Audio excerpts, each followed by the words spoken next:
Vano mengerutkan alisnya. Kamu menginginkan Farel? Kinan mengangguk. Dia memegang kontak matanya dan berkata langsung, aku lebih dari mampu membesarkannya sekarang, dan dapat memberinya kehidupan terbaik. Selain itu, aku tidak akan pernah menikah lagi dalam hidupku, jadi aku akan fokus sepenuhnya padanya. Jadi tolong biarkan aku membesarkannya.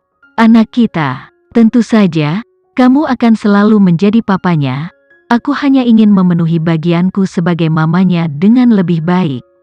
Terakhir, perhatianmu juga akan terbagi setelah kamu memiliki lebih banyak anak dari Elena.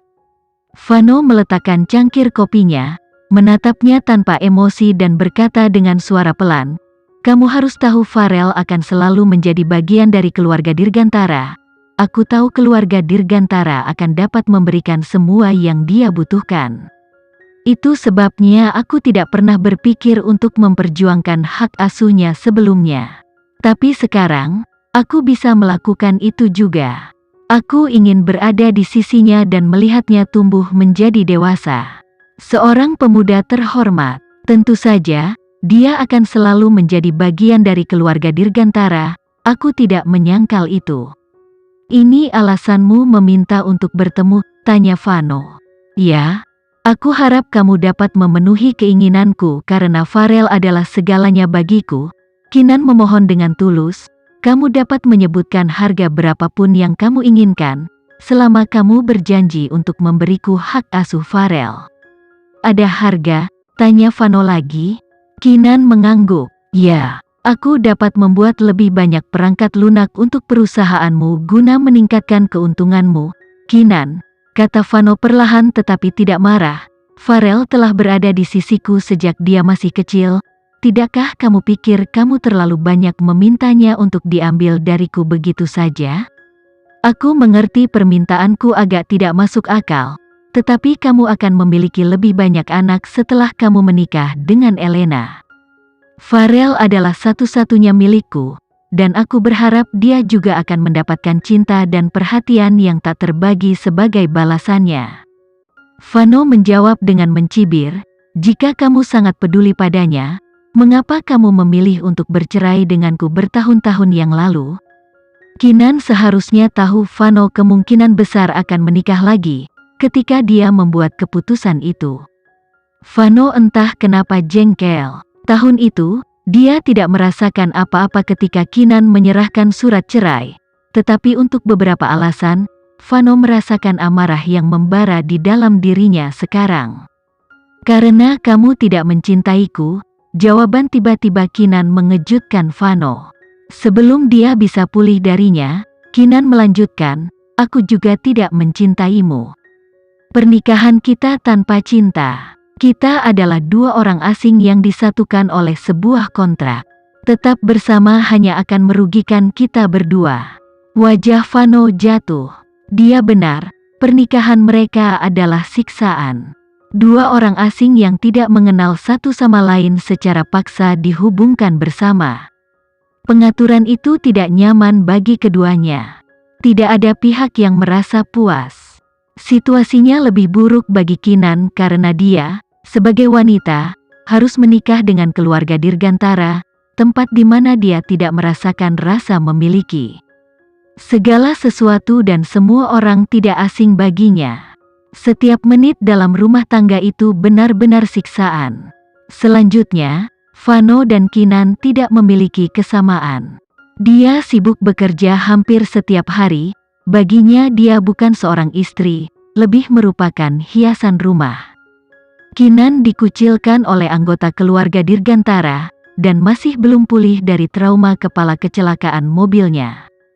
Hampir 3 tahun yang Kinan habiskan di keluarga Dirgantara seperti neraka. Dia sangat tertekan, dia bahkan berpikir untuk bunuh diri. Untuk memberikan dirinya jalan keluar, Kinan memilih perceraian. Meskipun kehidupan di luar keluarga Dirgantara mungkin tidak senyaman secara fisik, tetapi setidaknya dia tidak akan menderita siksaan mental setiap hari. Tentu saja, dia tidak pernah mengungkapkan sisi ceritanya kepada siapapun sebelumnya. Sekarang demi anaknya, dia harus memberitahu itu semua kepada Vano. Sejujurnya, kamu dan aku adalah tipe orang yang sama. Kita mengejar kehidupan spiritual yang lebih baik, kita tidak menyimpan banyak hal dengan hubungan dan emosi. Itu sebabnya kamu tidak keberatan dengan siapa kamu menikah, dan aku tidak keberatan dengan siapa aku menikah. Namun, aku belum memulihkan ingatanku saat itu. Tanpa ingatan, aku seperti boneka tanpa jiwa, aku tidak tahan dengan siksaan harian. Kamu, di sisi lain, adalah berbeda. Aku ragu kamu akan menatap matamu bahkan jika langit akan runtuh sekarang. Dengan atau tanpa anak itu, kamu akan melanjutkan dengan baik. Namun, bahkan dengan ingatanku pulih, aku masih merasakan sesuatu yang salah di dalam hatiku. Sebut saja kebutuhan ibu atau apapun yang kamu inginkan, tetapi aku tidak melihat diriku bertahan tanpa putraku di sampingku. Vano, biarkan aku merawat putra kita, hanya selama 5 tahun. Aku mohon, tolong. Kinan menatapnya dengan tulus untuk memberitahu dia bahwa setiap kata-katanya datang langsung dari hatinya. Vano tahu Kinan sebagai orang yang pendiam. Dia mendorong dirinya untuk mengungkapkan begitu banyak perasaan batinnya. Dia bisa melihat bahwa Kinan benar-benar ingin memiliki anak itu kembali dalam hidupnya. Namun, kamu punya satu hal yang salah. Farel adalah anakku juga. Bagaimana aku bisa terus seperti tidak terjadi apa-apa jika Farel diambil dariku? Anak itu akan selamanya menjadi bagian dari keluarga Dirgantara. Keinginannya tidak mungkin terjadi. Dengan kata lain, dia tidak bisa menyerah pada tuntutannya. Tidak peduli apa, aku tidak bisa memberimu Farel, Vano menolak dengan tegas. Kinan mengerutkan kening. Apakah tidak ada ruang untuk negosiasi? Tidak ada, kecuali kamu masih menjadi istriku. Pikiran itu tiba-tiba terlintas di benak Vano dan dia bergidik. Ichinus merayap ke dalam suara Kinan, aku mamanya Farel. Tidak bisakah aku merawatnya selama beberapa tahun? Kamu bisa mengunjunginya kapan saja kamu mau. Tapi aku ingin menjadi bagian konstan dari hidupnya, untuk memberinya semua yang pantas dia dapatkan. Keluarga Dirgantaraku bisa memberinya segalanya, lebih baik dari yang bisa kau berikan, kata Vano padanya.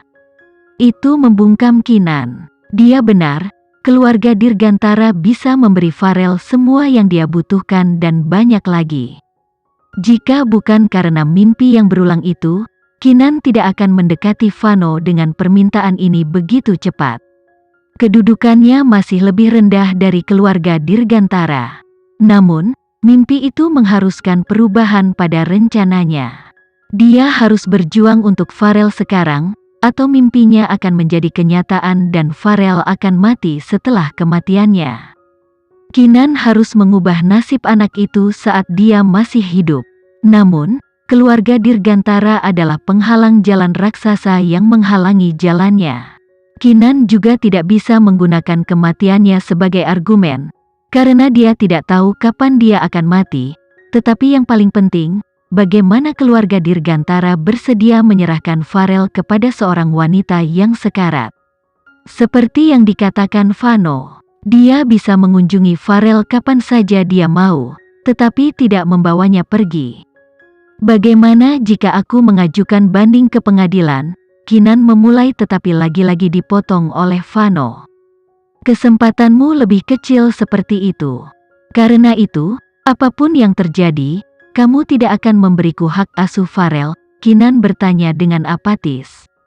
Vano mengangguk dengan tegas. Bahkan jika, entah bagaimana, dia bisa membujuknya untuk menyerahkan Farel, orang tuanya tidak akan mengizinkannya, tidak ada seorang pun di keluarga Dirgantara yang akan menyetujuinya.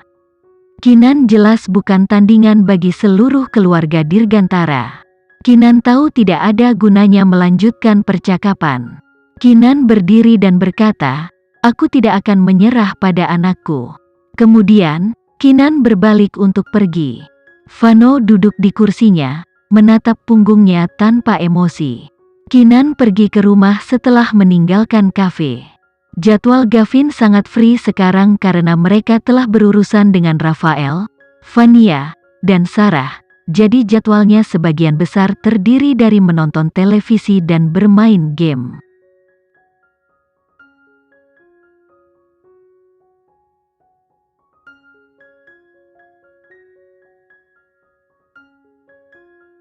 Sekian dulu ya video kali ini, kita lanjutkan lagi videonya di lain waktu. Oh iya, bagaimana menurut kalian? Semoga bisa sedikit menghibur kalian semua. Untuk teman-teman yang baru nonton jangan lupa subscribe ya hehehe. Dan kalau teman-teman ada yang ingin gabung langganan bisa langsung gabung saja untuk dapat fitur yang menarik dan sedikit membantu Mimin. Terima kasih banyak sudah menonton, sampai jumpa lagi, bye bye bye.